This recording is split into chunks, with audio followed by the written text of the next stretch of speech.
saya adalah pemulung. Menurut Al-Quran surah 45 ayat 9-11, orang yang mengolok-olok ayat Al-Quran akan diazab oleh Allah SWT. Dan menurut teman-teman yang minta saya diazab, saya mengolok-olok ayat Al-Quran. Jadi, jika Al-Quran surah 45 ayat 9-11 itu benar, seharusnya saya diazab oleh Allah SWT kan? Jadi, karena Allah SWT tidak menurunkan ayat dengan jelas dan sempurna, sekarang saya bantu Allah SWT supaya lebih jelas dan lebih sempurna. Kampret lo, belagu kali sih gaya lo. Dan saya berikan Allah SWT waktu untuk mengazab saya sampai 1 Januari 2023 pukul 00 WIB. Dungu kali gitu. Nggak ada jalan keluarnya. Nggak ada jalan keluarnya, mereka aja buta mata, buta hati. Nah itu dibuka, yang plastik-plastik, yang kaleng-kaleng. Botol susu dipisah, Bi. Plastik dan dibuang itu, Abi. Hah? Jangan campur-campur, Abi. Ya, nanti jadi Saya sekarang udah jadi pemulung. Ini jangan di sini. Ini usus yang botol. Ini botol, Abi. yang memerlukan dokter itu adalah jadi pemulung. Saya adalah pemulung. Kacau dah.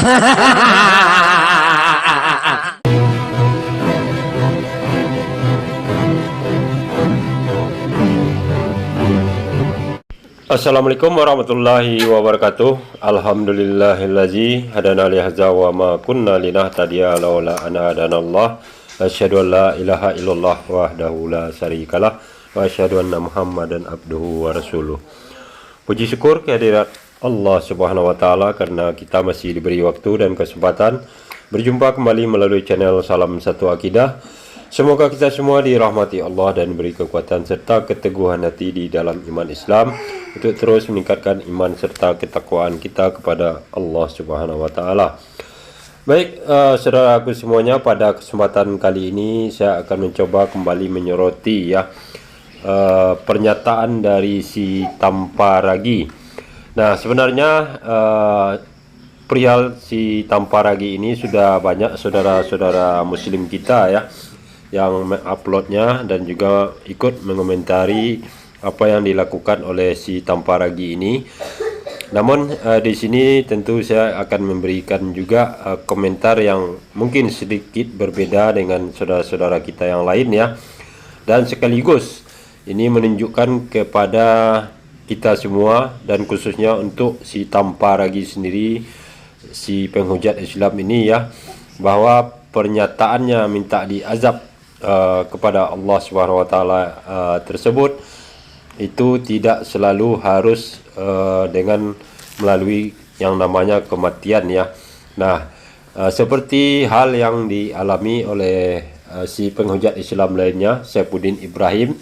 Nah, Saifuddin Ibrahim ini jangan dikatakan dia sedang tidak diazab ya, tetapi itu jelas adalah azab dari Allah Subhanahu wa taala atas perbuatannya yang menghina Allah Subhanahu wa taala, Al-Qur'an serta Nabi Muhammad sallallahu alaihi wasallam ya.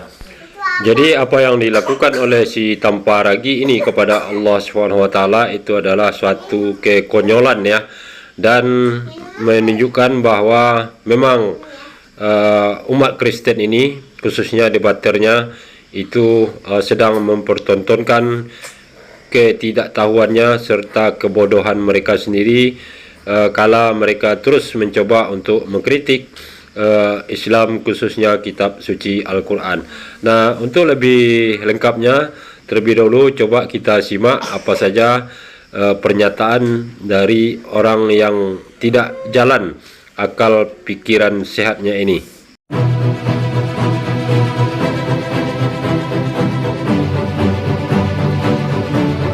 Nah, karena saya menghargai teman-teman yang muslim, apalagi yang sudah menulis komentar, semoga saya diazab, jadi sekarang saya ingin membantu teman-teman, supaya teman-teman tidak usah nunggu sesuatu yang tidak jelas. Karena, saya ingin melakukan sebuah eksperimen rohani untuk teman-teman. Menurut Al-Quran surah 45 ayat 9-11, orang yang mengolok-olok ayat Al-Quran akan diazab oleh Allah SWT. Dan menurut teman-teman yang minta saya diazab, saya mengolok-olok ayat Al-Quran.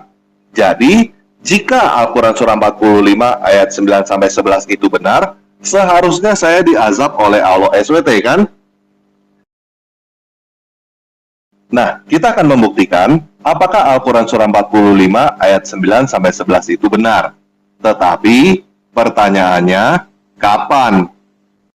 Seperti yang kita lihat, Al-Quran Surah 45 ayat 9-11 tidak jelas. Makanya ditambahkan banyak dalam kurung oleh manusia supaya jelas. Walaupun sudah ditambahkan banyak dalam kurung oleh penerjemah Al-Quran, masih tidak jelas kapan Allah SWT akan mengazab. Hal ini bisa menimbulkan bias. Sebenarnya tidak diazab, tetapi disangka diazab karena tidak ada rentang waktu. Jadi, karena Allah SWT tidak menurunkan ayat dengan jelas dan sempurna, sekarang saya bantu Allah SWT supaya lebih jelas dan lebih sempurna.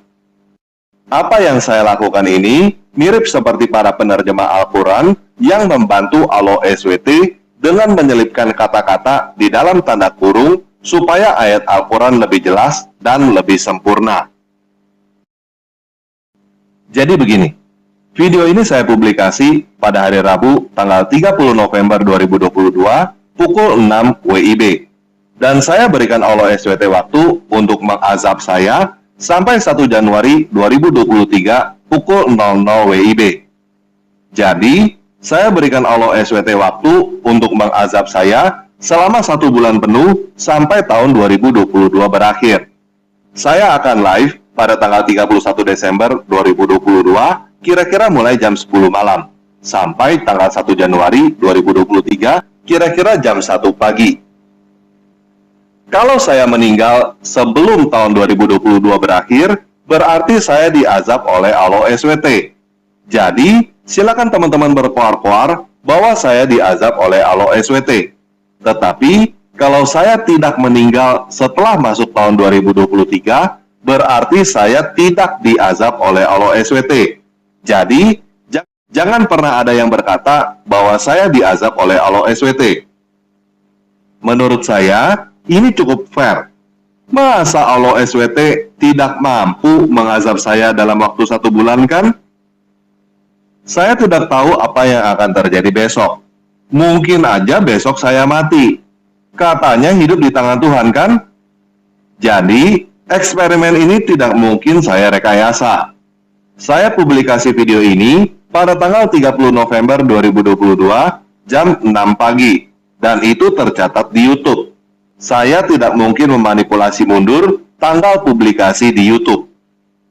Dan jika saya masih hidup sampai tahun 2022 berakhir, berarti Allah SWT memang tidak mampu mengazab saya.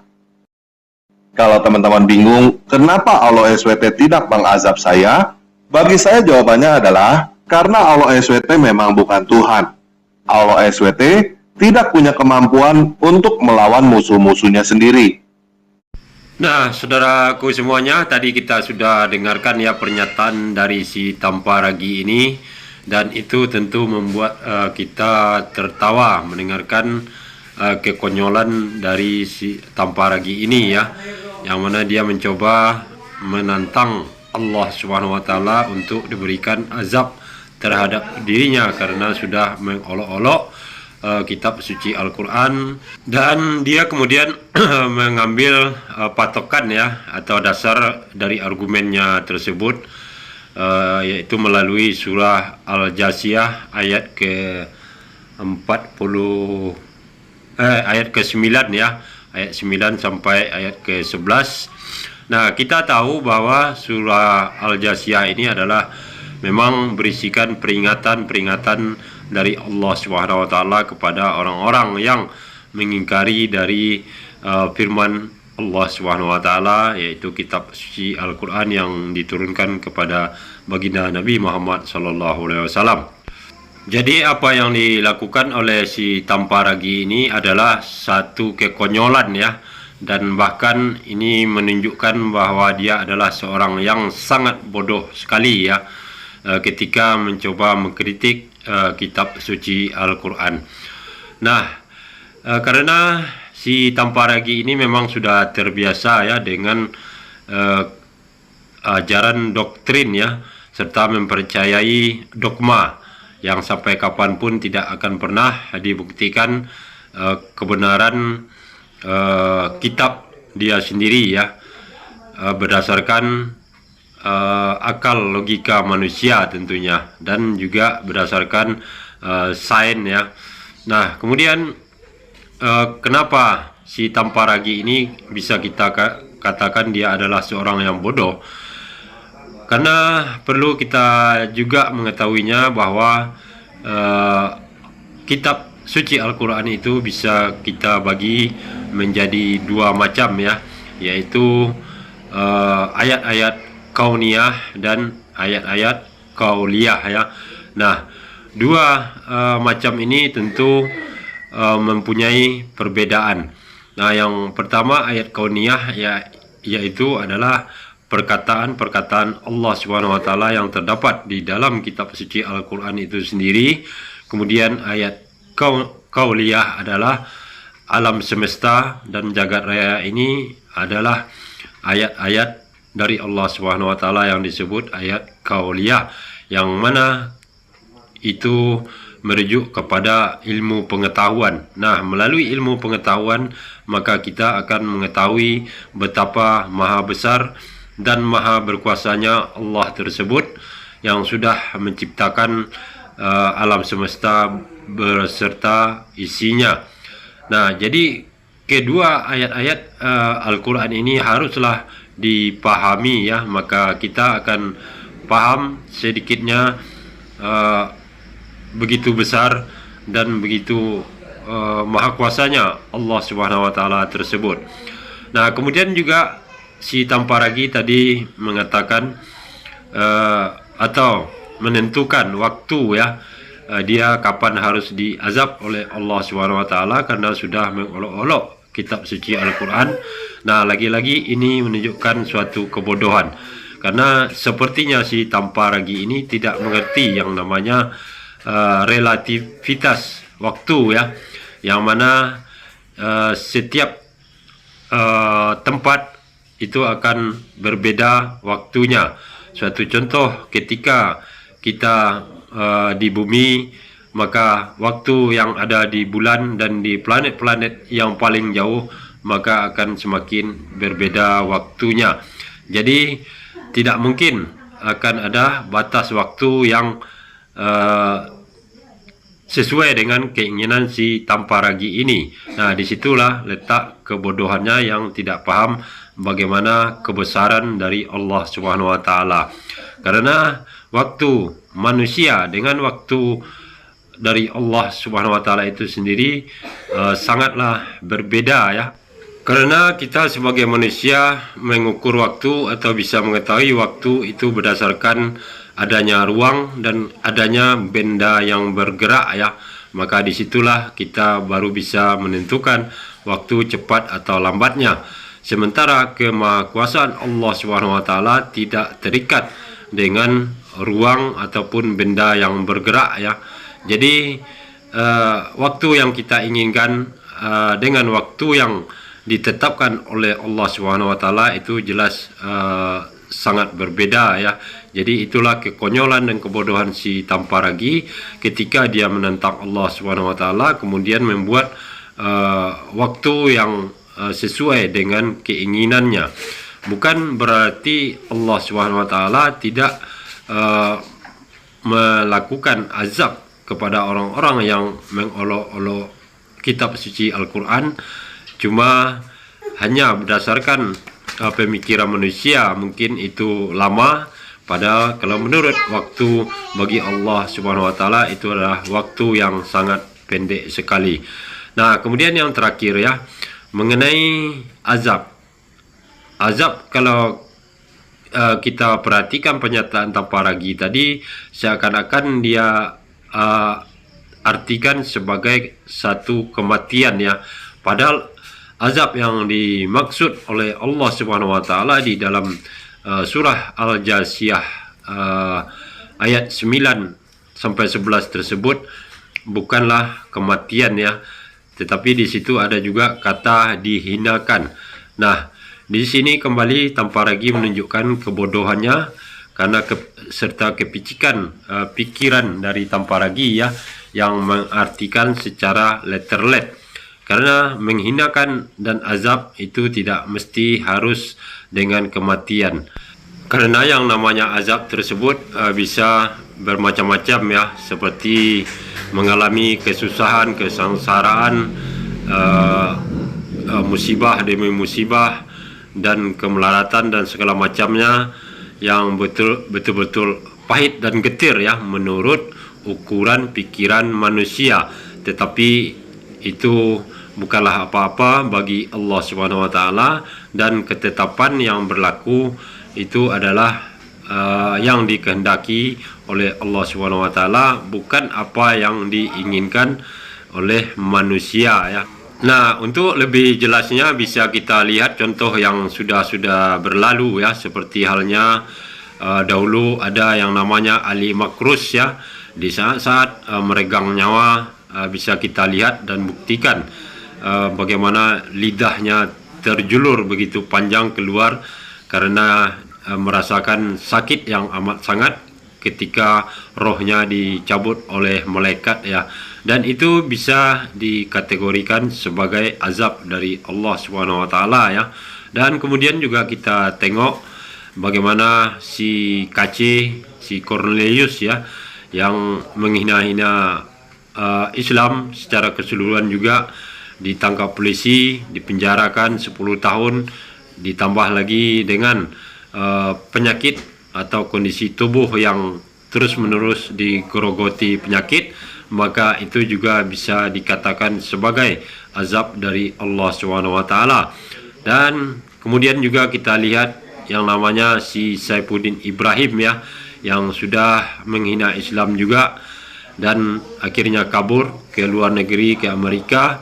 Namun coba kita lihat sekarang seperti apa kondisi dan keadaan dari Saifuddin ini setelah menghujat Islam ya, jauh dari anak istri, dan kemudian hidup di Amerika sana juga tidak jelas ya bagaimana kehidupan secara ekonomi. Dan bahkan baru-baru ini dia mengupload sebuah video yang mana dia sedang menjadi seorang pemulung, mengumpulkan barang-barang bekas yang berserakan di jalan ya untuk bisa dijual kembali. Dan ini semua adalah proses bagaimana azab itu berlaku untuk manusia-manusia yang mengolok-olok kitab suci Al-Quran.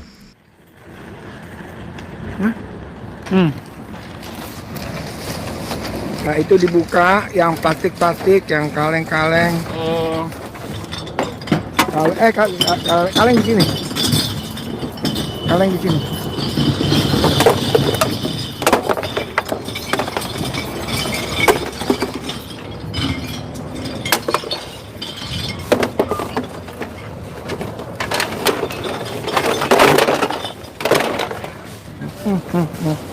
Kaleng.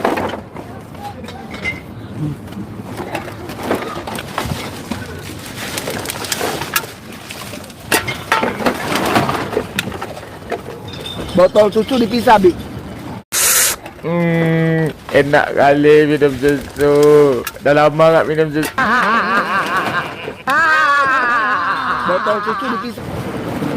Plastik jangan dibuang itu, Abi. Plastiknya si Rosi punya jangan dibuang.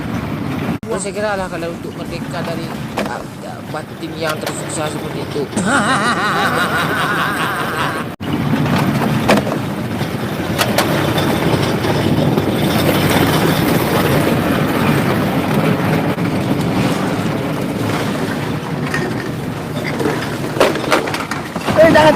Jangan campur-campur, Abi. dia nanti Memang gitulah nasib. Oh, mau gimana lagi kan? Sekarang udah jadi pemulung. Ya.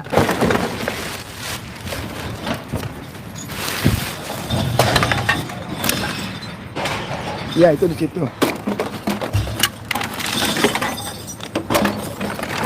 jadi Sekarang udah jadi pemulung. Ya namanya kita hidup di rantau orang kayak gini kan.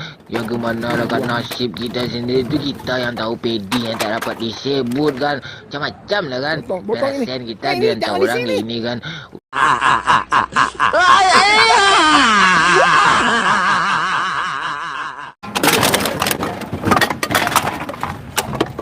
Ini di sini.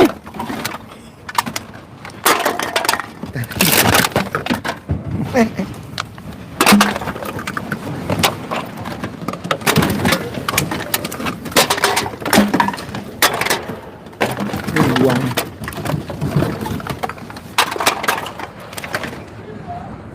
Potong ini. Ini jangan di sini. Lu sih tenanglah bang. Ini usus yang botol. Ini botol, Abi. Balikin lagi sini, balikin. Ini khusus ini. Botol ini. Ini usus botol kaleng.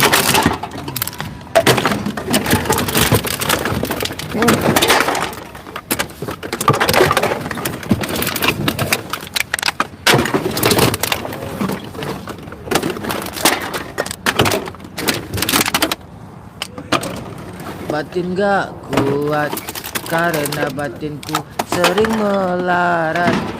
Kampret lo, belagu kali sih gaya lo, kita sama-sama ini lem tentang kaya terus lo injak-injak aja. Kan jangan bohong pula lagi. Iya kamu.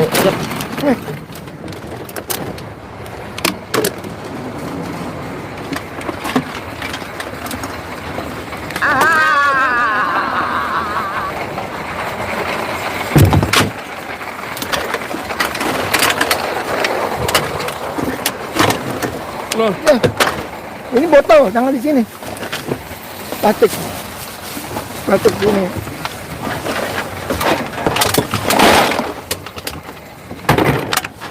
Ini botolnya Abi nih.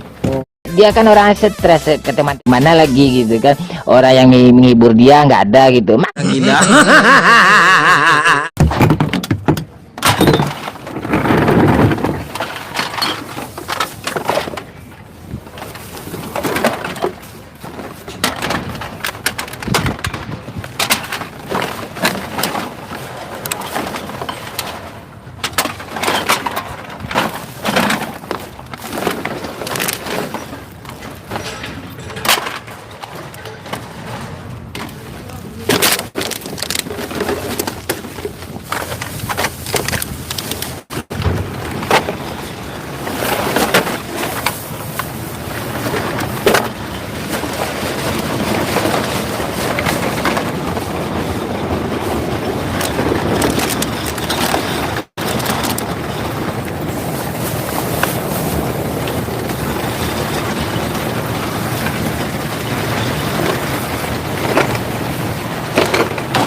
Buang di bawahnya.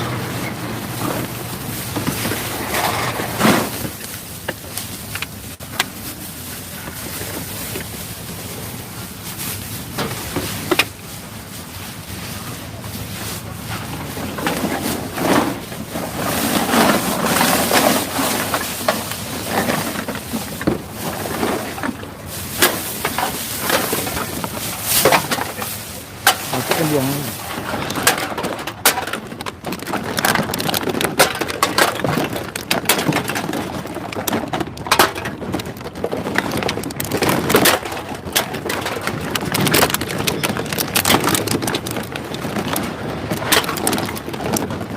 Dia sakit tapi mau gimana lagi ya.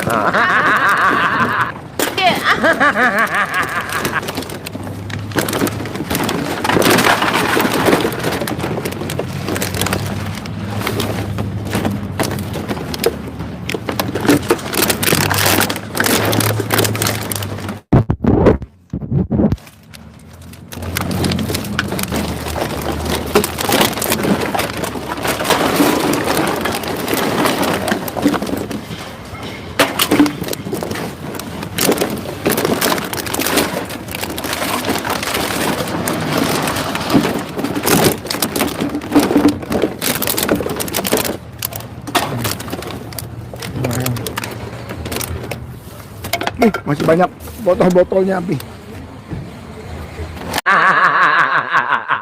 Sakit ya sakit, tapi mau gimana lagi ya. Ini dibuang sih si Susing.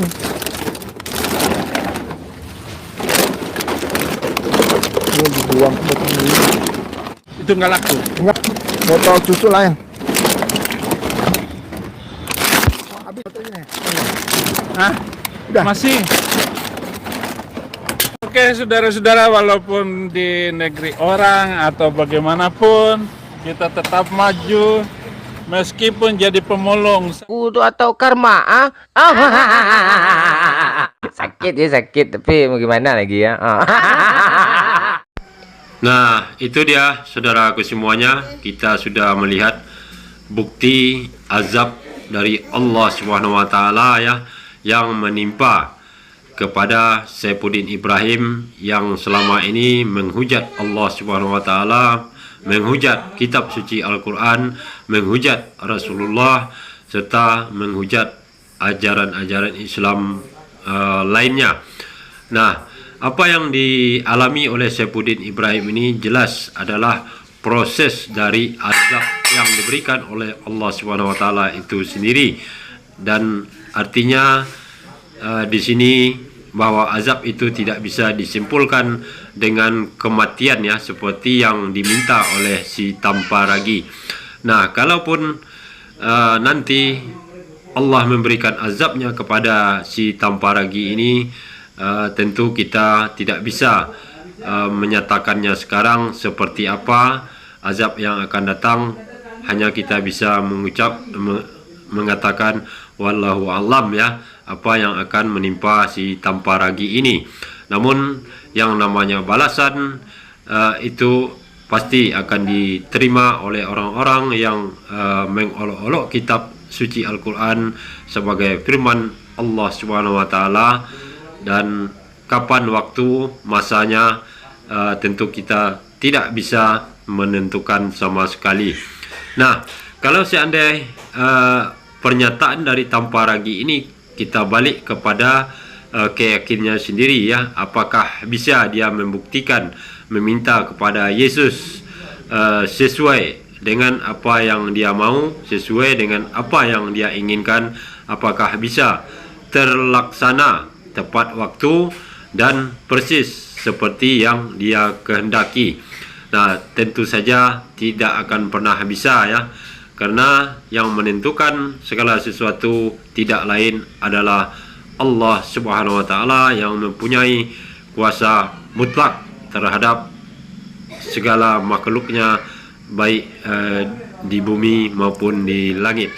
Dan saya mohon maaf kalau ada silap kata ya dalam mengomentari pernyataan si Tamparagi yang menghujat Allah Subhanahu wa taala, karena saya hanyalah manusia biasa ya, yang tidak luput dari kesalahan. Dan kalau ada kritik dan saran dari saudaraku semuanya, silakan tuliskan di kolom komentar. Demikian, terima kasih. Assalamualaikum warahmatullahi wabarakatuh.